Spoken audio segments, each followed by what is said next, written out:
So hello everyone, how are you all. कैसे हैं आप सभी लोग। उम्मीद करता हूँ सभी लोग बहुत अच्छे से होंगे और बहुत जोश में होंगे। आज गाइज हमारा नया सेशन शुरू होने वाला है, एक पूरी सीरीज आने वाली है ट्रांसलेशन को लेकर के। तो उम्मीद करता हूँ सभी लोग पूरी तरीके से एक्साइटेड होंगे। पेन और पेपर हाथ में ले लीजिए और साथ में लाइव चैट से बाहर आ जाइए हमारे कमेंट बॉक्स के अंदर, क्योंकि बहुत ज़्यादा क्वेश्चंस आज मैं पूछने वाला हूँ। धीरे धीरे सवाल पूछते हुए चलेंगे और मैं सवाल पूछता जाऊंगा, कमेंट बॉक्स में आप जवाब देते जाएंगे हैंड टू हैंड, ताकि हमें बेहतर तरीके से चीज़ें समझ में आए। हम एक पैसिव लिसनर बनके इस लेक्चर को नहीं देखेंगे, एक निष्क्रिय श्रोता नहीं बनेंगे यहाँ पर, बल्कि एक सक्रिय विद्यार्थी की तरह हम इस सेशन के अंदर खुद पार्टिसिपेट करने वाले हैं। क्योंकि जितना ज़्यादा आप पार्टिसिपेट करेंगे उतना ही बेहतर तरीके से आज का लेक्चर आपको समझ में आएगा। कारण क्या है कि भाई मैं आपको ट्रांसलेशन करना सिखा रहा हूँ, लेकिन अगर आप जो मैं करना सिखा रहा हूँ हैंड टू हैंड करके नहीं देख रहे तो फिर आपको ट्रांसलेशन करने में आगे दिक्कत आएगी, क्योंकि आपके पास सारी की सारी सेकंड हैंड नॉलेज होगी, फर्स्ट हैंड नॉलेज नहीं होगी। आपने अपने हाथ से कोई भी काम करके नहीं देखा है, तो अपने हाथ से कीजिए और कमेंट बॉक्स में आप मेरे सारे क्वेश्चंस का आज आंसर देंगे। चलिए गाइस, तो शुरू करते हैं हमारा आज का लेक्चर। बिना किसी डिले के हम बात करने वाले हैं ट्रांसलेशन के बारे में। ट्रांसलेशन को सामान्यतः क्या कहा जाता है? अनुवाद कहा जाता है। क्या कहा जाता है? अनुवाद कहा जाता है। कई बार इसे भाषांतर भी कह देते हैं। भाषांतर मतलब एक भाषा को दूसरी भाषा में परिवर्तित करना। तो सबसे पहला बहुत ही बेसिक और बहुत ही सिंपल क्वेश्चन आपके सामने लेके आया हूं, व्हाट इज ट्रांसलेशन। हम सभी लोग जानते हैं, क्योंकि हम सभी इस बीमारी से प्रताड़ित हैं, तो हम सबको बहुत अच्छे से पता है ट्रांसलेशन किसे कहते हैं। अपनी भाषा में फटाफट से कमेंट करके मुझे बताइए ट्रांसलेशन किसे कहते हैं। इतना सिंपल क्वेश्चन है, कहीं से कॉपी पेस्ट करने की जरूरत नहीं है। फटाफट से मुझे कमेंट करके बताइए व्हाट इज ट्रांसलेशन। हिंदी भाषा में बता दीजिए ट्रांसलेशन किसे कहते हैं, फटाफट से बताइए। चलिए, तो मैं भी यहाँ पे बता रहा हूँ, आप लोग फटाफट कमेंट में लिखते चलिए, ठीक है। Translation is a transmission. Transmission मतलब परिवर्तित करना, बदलना, किसी भी चीज को बदलना, ट्रांसमिट करना, एक रूप से या एक स्वरूप से दूसरे स्वरूप में बदलना। ऑफ वन लैंग्वेज, किसी एक भाषा को। अब ये भाषा कौन सी होगी? द सोर्स लैंग्वेज, यानी कि जिस भाषा को हम लोग बदलने वाले हैं उसे हम सोर्स लैंग्वेज कहेंगे। जैसे हम लोग हिंदी से इंग्लिश ट्रांसलेशन सीख रहे हैं ना, तो यहां पर हमारा कौन सा है सोर्स लैंग्वेज? हिंदी है। लेकिन यही जब हम किताब पढ़ रहे होते हैं, किताब में जब किसी चैप्टर को पढ़ रहे होते हैं, तो चैप्टर को पढ़ते समय भी हम लोग ट्रांसलेशन करते हैं, लेकिन वहां हमारी सोर्स लैंग्वेज कौन सी होती है? इंग्लिश। तो जब हम लिखते हैं तो हमारी सोर्स लैंग्वेज कौन सी होगी? यानी कि हिंदी में तो हमें आंसर पता है, तो हिंदी में हमारे पास पूरा का पूरा डेटा पड़ा है, उसे चेंज किस में करना है? इंग्लिश में करना है। और साथ ही साथ जब हम पढ़ते हैं तब किताब हमारी कौन सी भाषा में लिखी हुई है? इंग्लिश भाषा में लिखी हुई है। उसे समझने के लिए किस में ट्रांसलेट करना पड़ता है? तो हिंदी में ट्रांसलेट करना पड़ता है। तो सोर्स लैंग्वेज वो है जिसमें डेटा हमारे पास पहले से उपलब्ध है, उसे हम सोर्स लैंग्वेज कहते हैं। उसको हम किसी अन्य भाषा में बदल देते हैं, अदर लैंग्वेज में बदल देते हैं, और जिस लैंग्वेज में हम उसे बदलते हैं वो लैंग्वेज क्या कहलाती है? टारगेट लैंग्वेज कहलाती है, द टारगेट कहलाती है। जैसे हिंदी का अगर चेंज होगा तो वो चेंज होगा इंग्लिश में, और इसी तरीके से इंग्लिश का अगर चेंज होगा तो चेंज किस में होगा? हिंदी में। इसे हम लोग भाषांतर या अनुवाद कहते हैं, ताकि हम किसी भी अन्य भाषा के ज्ञान को, अन्य भाषा की जानकारी को अपनी भाषा के सहयोग से, अपनी भाषा के माध्यम से पढ़ सके, समझ सके। अब यहां पर मैं आपको पहले एक चेतावनी दे देता हूं इसके आगे बढ़ने से पहले, क्योंकि अब हमारे स्टेप्स आ जाएंगे कि भाई कैसे हमें चेंज करना चाहिए, किन किन बातों को हमें ध्यान रखना चाहिए। लेकिन उससे पहले एक चेतावनी, मेरे मन की बात कह रहा हूं, अनुवाद में पढ़ो ही मत। ये एक कटु सत्य है, ये कड़वा सत्य है। अनुवाद में पढ़ो ही मत। किसी भी बात को जिस भाषा में लिखा गया है उसी भाषा में समझो और उसी भाषा में वापस लिख दो। सबसे बढ़िया और सबसे आसान तरीका होता है। लेकिन हम लोगों की अनुवाद करने की बचपन से इतनी आदत पड़ गई है कि हम अनुवाद करना चाहते हैं। हम चाहते हैं कि हम हिंदी में ही सोचें और फिर उस बात को इंग्लिश में लिखें। हम बातों को, कॉन्सेप्ट को हिंदी में ही समझें और फिर उन कॉन्सेप्ट को, उन थॉट्स को, उन आइडियाज़ को इंग्लिश में लिखें। ये हम चाहते हैं। लेकिन एक लॉन्ग रन की जब बात होगी ना, जब आपको इंग्लिश में बहुत कुछ आगे तक करना होगा, तब ध्यान रखना अनुवाद विधि बहुत ज़्यादा काम में नहीं आती है। हमारे जो शिक्षण है, अंग्रेजी शिक्षण जो है, उसमें हम लोग सीखते हैं कि भाषांतर विधि जो है या भंडारकर विधि जिसे कहा जाता है, भाषा अनुवाद विधि को, इस विधि का उपयोग बहुत अच्छा होता है, लेकिन केवल किसी नई भाषा में प्रवेश करने तक के लिए, कि कोई भाषा है बिल्कुल ही समझ में नहीं आ रही, एंट्री लेवल के लिए ये टेक्निक्स बहुत अच्छी हैं।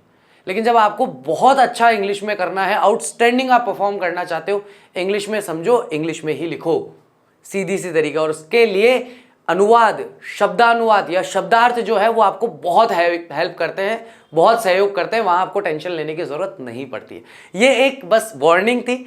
अब हम बात करते हैं अनुवाद के बारे में, क्योंकि हमें तो वही सीखना है, हम तो उसी के लिए आए। तो चलिए हम अनुवाद पे चलते हैं। हमारे स्टेप्स में से सबसे पहला स्टेप हमारा कौन सा आता है? तो सबसे पहले हमें हिंदी के वाक्य में प्रयोग हुए सभी शब्दों का अंग्रेजी में मीनिंग्स पता होना चाहिए।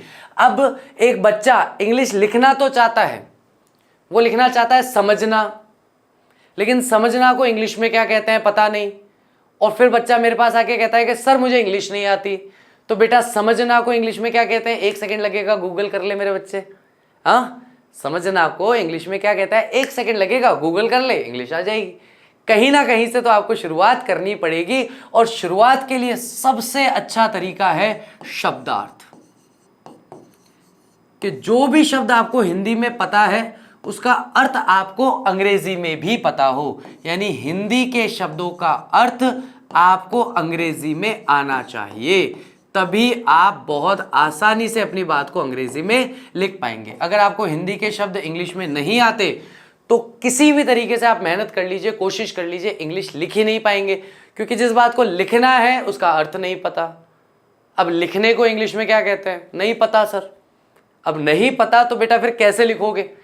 तो लिखना इंग्लिश में क्या कहलाता है? ढूंढ लो, सर्च कर लो, पढ़ लो। और उसके लिए मैं जो बच्चों को कहता हूं, कहीं बाहर जाकर के इधर उधर भेटियां मत मारो।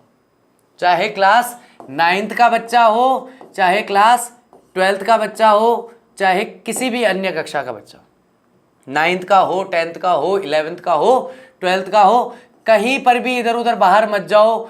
अपनी टेक्स्ट बुक का हर वर्ड आपको हिंदी में पता होना चाहिए। आपकी जो किताब है NCERT या फिर बिहार बोर्ड की आपकी जो किताब है, हर उस किताब में जितने शब्द दिए गए उनका अर्थ आपको हिंदी में पता होना चाहिए, क्योंकि शब्दार्थ वाइस वर्सा चलते हैं। वाइस वर्सा का मतलब इंग्लिश का हिंदी पता है तो हिंदी का इंग्लिश अपने आप ही पता चल गया।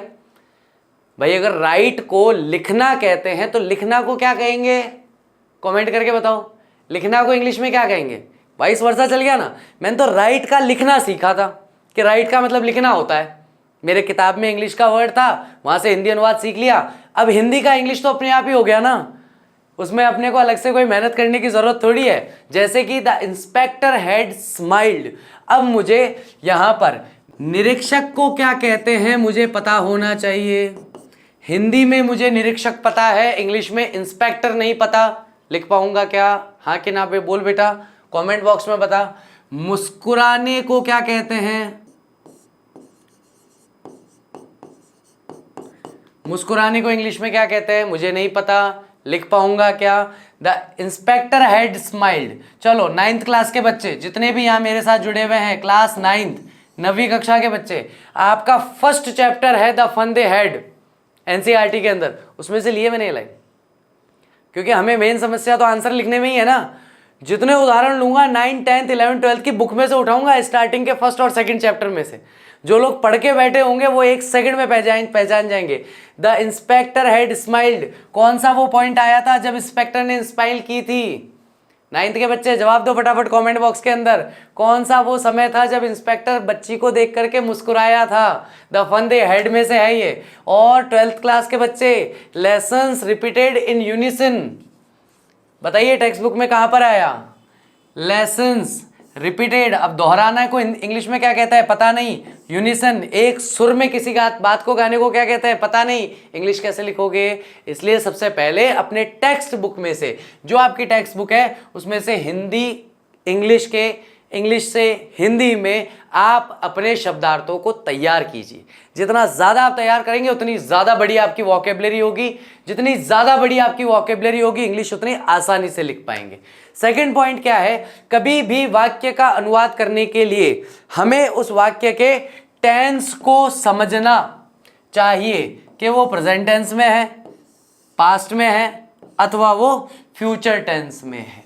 यानी कि अगर हमारे सामने कोई भी वाक्य है हिंदी का और हिंदी के वाक्य को हमें ये देखना है कि भैया हमें इसे इंग्लिश में कन्वर्ट करना है,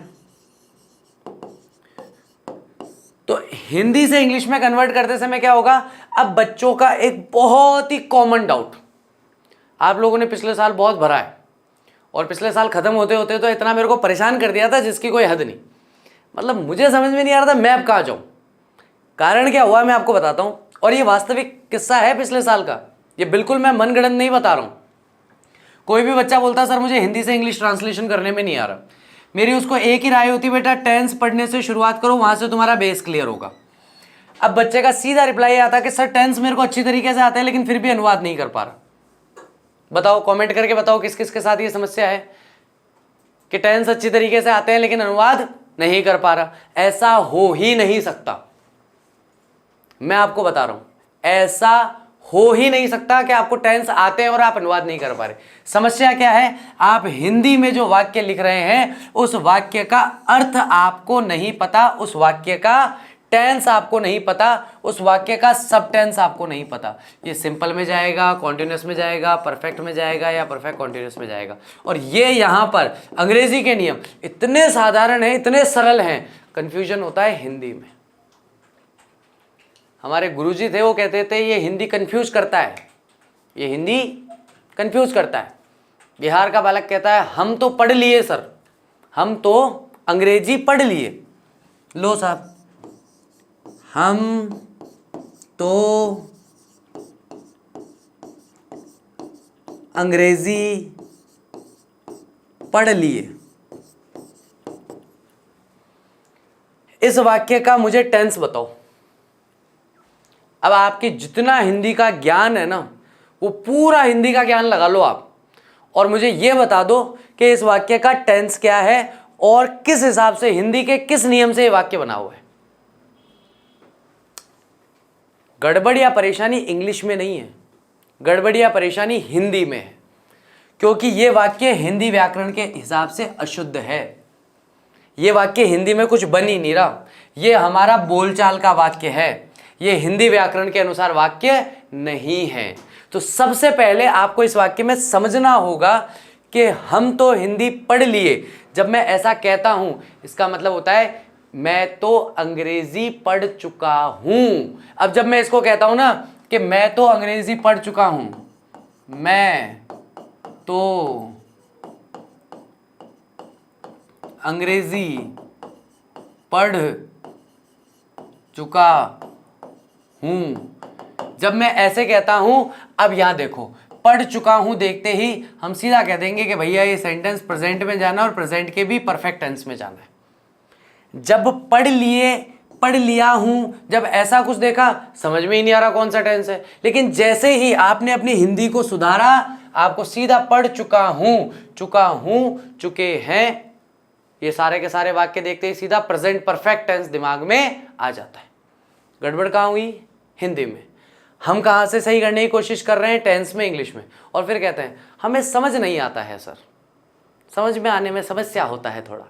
आप समझिए और समझाइए कि कैसे समझें। तो ऐसे समझो, आपके हिंदी के वाक्यों को व्याकरण की दृष्टि से शुद्ध कीजिए ताकि इंग्लिश में आपको एग्जैक्टली पता चले कि वो कौन से टेंस से बिलोंग करेगा, राइट और रॉन्ग। तो हमें इस चीज़ का यहाँ पर ध्यान रखना चाहिए। नेक्स्ट हम बात कर रहे हैं टेंस की पहचान करने के बाद हमें उस वाक्य के सब्जेक्ट अथवा कर्ता की पहचान होनी चाहिए। अब जो बच्चे, जैसा कि मैंने रिक्वेस्ट किया था, कल एक मेरा शॉर्ट आया था, उस शॉर्ट में मैंने कहा था कि जो बच्चे टेंस पढ़ के आएंगे या जो बच्चे मेरे टेंस के पिछले साल के वीडियो देख के आएंगे वो बहुत अच्छी तरीके से मेरी बात से कनेक्ट कर पाएंगे। अब क्या होता है, किसी भी वाक्य में उस वाक्य के सब्जेक्ट को या कर्ता को पहचानना बहुत ज़रूरी होता है, क्योंकि सबसे पहली बात सब्जेक्ट के अनुसार ही आप हेल्पिंग वर्ब का प्रयोग करते हैं, और एक परिस्थिति ऐसी आती है जब आप सब्जेक्ट के अनुसार ही वर्ब का भी प्रयोग करते हैं। कौन से टेंस में? सिंपल प्रेजेंट टेंस में। सिंपल प्रेजेंट टेंस में आपका सब्जेक्ट जो है वो इंपॉर्टेंटली डिपेंड करेगा आपके सब्जेक्ट पर, यानी आपकी वर्ब कौन सी होगी ये निर्भर करेगा सब्जेक्ट पर। सब्जेक्ट थर्ड पर्सन सिंगुलर है, डी कैटेगरी का सब्जेक्ट है, तो हमें वर्ब की फर्स्ट फॉर्म के साथ S E S I S लगाना है। डी कैटेगरी का नहीं है, A B C E category का है। अब जो वाला वीडियो देख के आए होंगे वो 1 सेकंड में पकड़ रहे होंगे क्या है ये ABCD, और जो नहीं है अभी जाकर के देख लेना, कोई दिक्कत नहीं है, और यहाँ से एक बार वापस ये 5 मिनट का देख लेना, कोई दिक्कत नहीं है, ठीक है। तो यहाँ पे एक बात समझो कि हमें ये पता होना चाहिए कि हमारा सब्जेक्ट कौन है। सब्जेक्ट कौन कौन हो सकता है? सब्जेक्ट कोई नाउन हो सकता है, बोलो हाँ कि ना। सब्जेक्ट कोई प्रोनाउन हो सकता है, बोलो हाँ कि ना। सब्जेक्ट कोई जेरेंड हो सकता है, बोलो हाँ कि ना। सब्जेक्ट कोई फ्रेज हो सकता है, बोलो हाँ कि ना। है इसके अलावा सब्जेक्ट कोई क्लॉज हो सकता है, बोलो हाँ कि ना। और भी कुछ हो सकता है क्या? देख लो, अरे भाई देख लो एक बार और कुछ रह तो नहीं क्या? नाउन हो सकता है आपका सब्जेक्ट, प्रोनाउन हो सकता है, जेरेंड हो सकता है, फ्रेज हो सकता है, क्लॉज हो सकता है, इवन दो कई बार तो आपका सेंटेंस भी सब्जेक्ट की तरह काम करने लगता है। हालांकि ये सेंटेंस क्लॉज में आ जाएगा, लेकिन सेंटेंस भी किसकी तरह काम करने लगता है? सब्जेक्ट की तरह व्यवहार करने लगता है। हमें हमारे सब्जेक्ट की जानकारी होनी चाहिए, सिंगुलर है कि प्लूरल है, काउंटेबल है कि अनकाउंटेबल नाउन है, डेफिनेट है कि इनडेफिनेट है। जब हम प्रोनाउन की बात करते हैं, ये सारी की सारी जानकारी हमें अपने सब्जेक्ट के बारे में होनी चाहिए। जितना हम अपने सब्जेक्ट को अच्छी तरीके से जानते हैं, समझते हैं, उतना ही आसान हो जाएगा वाक्य बनाना। नहीं तो क्या होता है, वाक्य बनाना शुरू किया, पहले शब्द में अटक गए, पहले ही वर्ड में अटक गए, सेकंड तक तो जाने का मौका ही नहीं मिला, फर्स्ट वर्ड आया उसी में अटक गए। क्या है? अब्बा अब्बा अब्बा अब्बा डब्बा जब्बा हो जाते हो पहले ही शब्द पे। वो नहीं होना है हमें, ठीक है। तो हमें सब्जेक्ट की जानकारी करनी होगी, जिसके बारे में हम बात करेंगे। इन सारे टॉपिक्स पे, इन सारे पॉइंट्स पे हम लोग डिस्कशन करेंगे। अगर हम टेंस और सब्जेक्ट कर्ता को पहचान लिए तो हम उस वाक्य में प्रयोग होने वाली सहायक क्रिया हेल्पिंग वर्ब को भी आसानी से पहचान सकते हैं। अब हमें उस वाक्य में क्रिया वर्ब की पहचान करना होगा। तो सबसे बात ध्यान रखना, subject plus helping verb plus main verb, ये तीन चीजें वाक्य में मोस्ट इंपॉर्टेंट है, क्योंकि ये बेस है। और जिस तरीके से हम पढ़ेंगे उस तरीके से सेंटेंस बनाने में मोस्ट इजी भी यही पार्ट है। जिस पार्ट को करने में आपको बहुत मजा आएगा और जिस पार्ट को बहुत आसानी से आप कर लोगे, वो दोनों पार्ट यही होंगे, subject plus helping verb plus verb. ये सबसे ज्यादा इंपॉर्टेंट भी है और सबसे ज्यादा इजी भी है। ये आसान भी बहुत है तो महत्वपूर्ण भी बहुत है। इसके लिए हमें अपने सारे तरह के सब्जेक्ट्स की जानकारी होनी चाहिए। कितने तरह के हमारे हेल्पिंग वर्ब्स हो सकते हैं? अरे कितने से तो हेल्पिंग वर्ब है रे यार। बी फैमिली, डू फैमिली और हैव फैमिली, ये तीन ही तो फैमिलीज हैं। बी फैमिली में आ गया आपका इज, एम, आर, वॉज, वर, खत्म हो गई। डू फैमिली में डू, डज, डिड, खत्म हो गई। हैव फैमिली में हैव, हैज, हैड, खत्म हो गई। उसके अलावा विल, शैल बचा। और कौन से हेल्पिंग वर्ब आ गए? और कौन से कोई बड़े हेल्पिंग वर्ब है, कोई बहुत ज्यादा हेल्पिंग वर्ब है? कुछ नहीं है, 10-12 तो हेल्पिंग वर्ब है बेचारे टोटली, और बहुत आसानी से समझ में आता है। उसके बाद वर्ब की अगर हम बात करें तो यहां से भी हालात बहुत कम है वर्ब में। तो वर्ब में टोटल क्या है, अगर कॉन्टिन्यूअस टेंस में गए तो चाहे पास्ट, प्रेजेंट, फ्यूचर कोई सा भी हो, हमेशा वर्ब की फर्स्ट फॉर्म प्लस आईएनजी। अगर परफेक्ट टेंस गए तो कोई सा भी परफेक्ट टेंस हो, हमेशा वर्ब की थर्ड फॉर्म। अगर परफेक्ट कॉन्टिन्यूअस टेंस गए तो कॉन्टिन्यूअस टेंस यहां पे भी आ रहा है और कॉन्टिन्यूअस टेंस केवल कॉन्टिन्यूअस में भी आता है, यहां पर भी वर्ब की फर्स्ट फॉर्म प्लस आईएनजी। यानी कि 100% में से 75%, 75% जो मेन वर्ब वाला काम है, वर्ब वाला काम है, वो 5 मिनट में समझ में आता है। मात्र 5 मिनट में खत्म हो जाता है। 6ठा मिनट चाहिए ही नहीं उसको, 6ठे मिनट की आवश्यकता वहां पर पड़ती ही नहीं है। तो हमें इन सारी चीजों की जानकारी रखनी होती है जब हम अनुवाद करने का कार्य करते हैं। इसके बाद में हम जब सब्जेक्ट की वर्ब की पहचान कर लेते हैं, उसके बाद हम ऑब्जेक्ट को पहचानते हैं। अब ऑब्जेक्ट क्या बहुत ही इंपॉर्टेंट रोल प्ले करता है सेंटेंस में। हम जब टेंस की बात करेंगे नहीं करता, जब हम किसकी बात करेंगे, टेंस की बात करेंगे, तो ऑब्जेक्ट का कोई इंपॉर्टेंट रोल नहीं है। लेकिन जब हम अनुवाद की बात करेंगे तो बहुत इंपॉर्टेंट रोल है। ऑब्जेक्ट हमारा बहुत इंपॉर्टेंट होता है क्योंकि यह क्रिया के उद्देश्य को बताता है?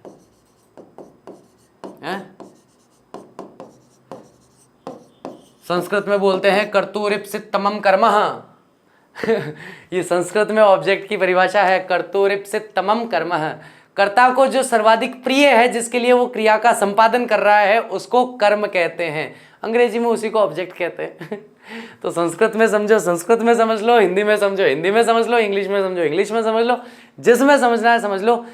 कर्ता क्रिया क्यों कर रहा है, जो वर्ड इस बात का जवाब देगा बस वही हमारा ऑब्जेक्ट है। सीधी सी बात है।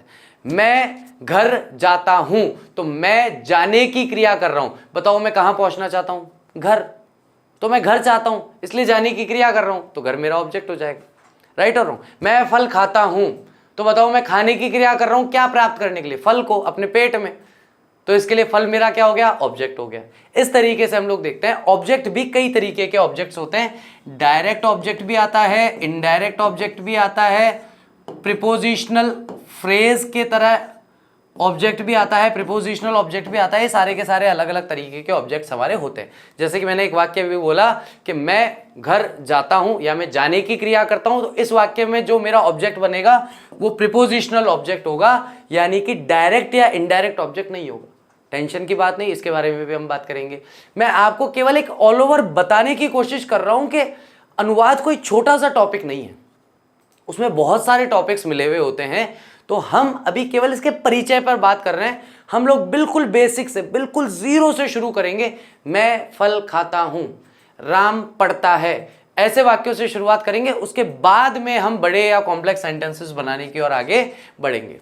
इन सभी की पहचान के बाद अगला कार्य हमें इन शब्दों की इंग्लिश मीनिंग यानी अंग्रेजी अर्थ को सही क्रम से रखना पड़ता है। सही क्रम क्या है इसका, सब्जेक्ट प्लस वर्ब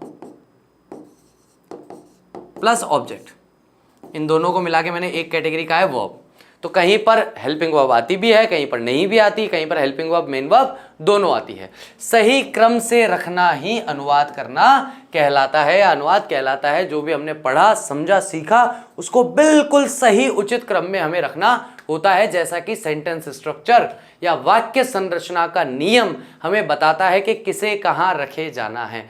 अब फटाफट से बताओ, मेरे पीछे जो स्लाइड है, कौन कौन सा स्टूडेंट इस स्लाइड को पहचानता है?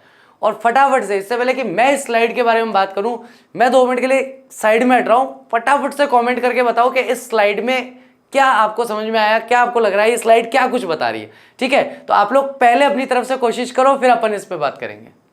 चलिए गाइस, तो जब भी हम किसी वाक्य का निर्माण करने का प्रयास करते हैं तो हमें सबसे पहले इन 3 मुख्य बिंदुओं को देखना होता है। सबसे पहले जिस कार्य पर या जिस परिचय पर हम बात कर रहे हैं उसका समय क्या है, पास्ट है, प्रेजेंट है, फ्यूचर है, उसका समय क्या है। दूसरा, अगर समय नहीं दे रखा तो उसकी परिस्थिति किस तरह की बन रही है, क्योंकि परिस्थितियां भी हमें बताती हैं कि भाई वाक्य जो है वो कौन से टेंस में जाएगा। जैसे कि आफ्टर या बिफोर, किसी कार्य से पूर्व या किसी कार्य के पश्चात किसी कार्य का होना दिखाई देता है तो वहां पर समय नहीं है, वहां पर स्थिति है।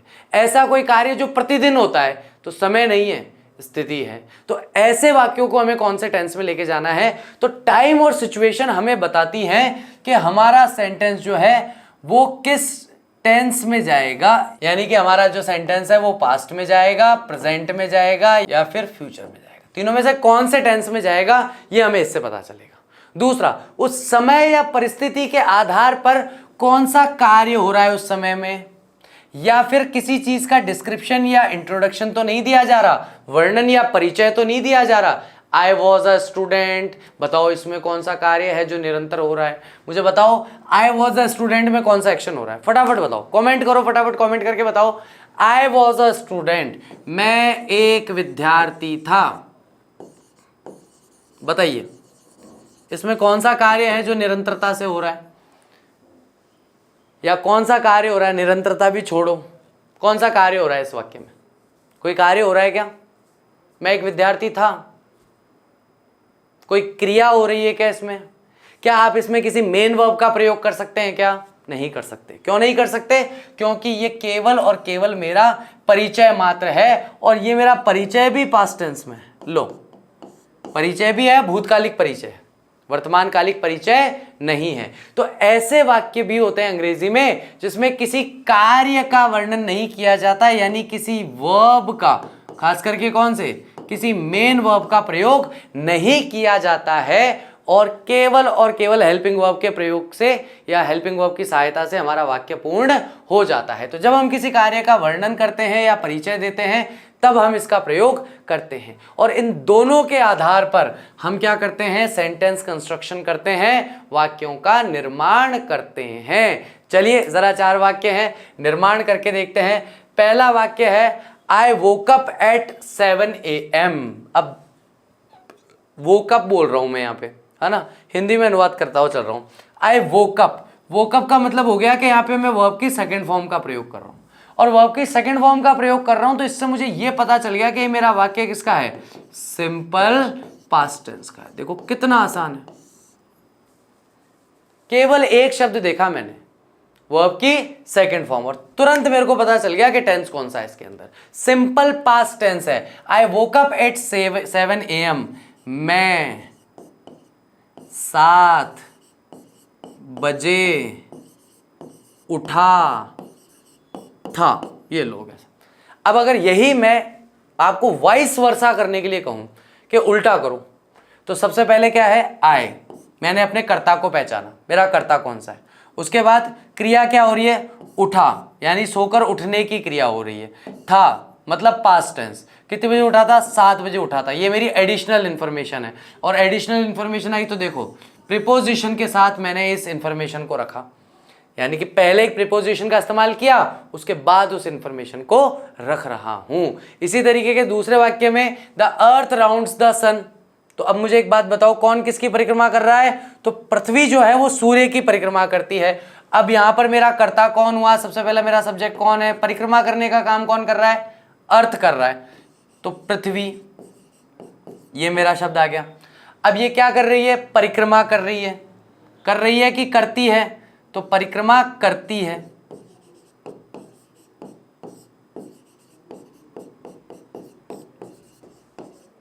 किसकी परिक्रमा करती है? सूर्य की। अब मुझे बताओ, हिंदी के अनुसार ये वाक्य ठीक लग रहा है क्या? हिंदी के अनुसार हम यही तो गड़बड़ करते हैं हम लोग। द सन, द अर्थ था, मैंने पृथ्वी ले लिया। राउंड्स था, परिक्रमा करती है ले लिया। द सन था, सूर्य की ले लिया। बताओ हिंदी के अनुसार वाक्य सही है क्या मेरा? क्या हिंदी में इस वाक्य को ऐसे लिखा जाएगा क्या, या ऐसे लिखा जाएगा? हिंदी में फटाफट लिख के बता दो कमेंट बॉक्स में।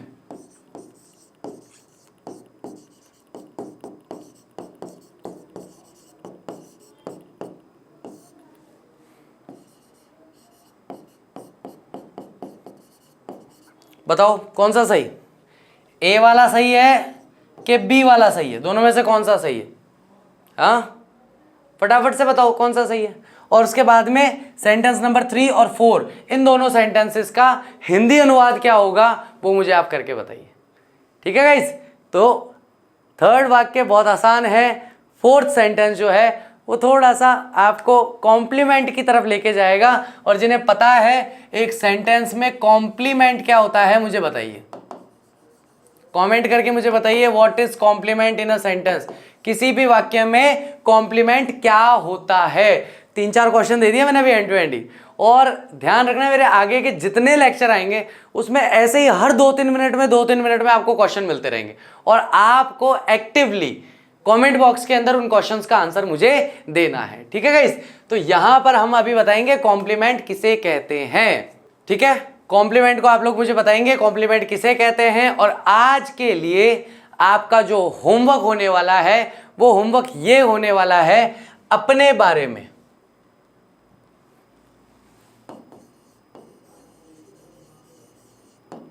हालांकि ग्रामेटिकली ऐसा कहना गलत है, माई सेल्फ होता नहीं है, लेकिन हमारी बोलचाल की भाषा में हम बोलते हैं माई सेल्फ पर ऐसे लिखो। तो अपने बारे में आपको कोई भी 5 सेंटेंसेस लिखने हैं इंग्लिश में कमेंट बॉक्स में। कितने लिखने हैं? 5 सेंटेंसेस इन इंग्लिश। अंग्रेजी में आप अपने बारे में जो भी बताना चाहें, जिसमें भी आज सहज हों, कोई भी ऐसी सूचना जो आप सार्वजनिक कर सकते हैं आसानी से, आपको दिक्कत नहीं है, बहुत ज़्यादा पर्सनल डिटेल्स नहीं होनी चाहिए, है ना, लेकिन कोई ऐसी बात कि हाँ अगर किसी को पता भी चल रहा है तो कोई इश्यू नहीं है। तो ऐसे वाक्य जो है 5 वाक्य मुझे कमेंट बॉक्स में चाहिए आप लोगों की तरफ से। और बाकी कल मैं आप लोगों को एक अमेजिंग ट्रिक सिखाने वाला हूं कि सब्जेक्ट के साथ किस तरह के सब्जेक्ट के साथ किस तरह का हेल्पिंग वर्ब जो है वो इस्तेमाल किया जाता है, इसके बारे में हम बात करेंगे। और साथ ही साथ हम लोग सब्जेक्ट के बारे में भी एक बेसिक डिस्कशन रखेंगे, लेकिन धीरे धीरे बढ़ते हुए टाइम के साथ मैं सब्जेक्ट का डिस्कशन भी बढ़ाऊंगा। ओके, तो आई होप कल हम लोग मिलेंगे बिल्कुल सही टाइम पर, कोई लेट नहीं होगा, everyone will be on time. Thank you very much, I will see you tomorrow. Till that take care of yourself, bye bye, I will see you soon.